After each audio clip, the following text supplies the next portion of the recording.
నీ సేవలో ఎదురైనా ఎన్నో సమస్యలలో నా బలమును చూచుకుని నిరాశ చెందితిని.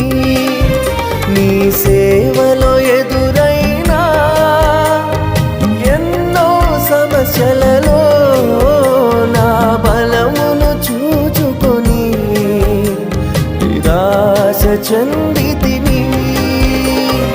భారమైన ఈ సేవను ఇక చేయలేనని అనుకొనగా, భారమైన ఈ సేవను ఇక చేయలేనని అనుకొనగా, ప్రధాన యాజకుడా యేసు నీ అనుభవాలతో బలపరచితివి.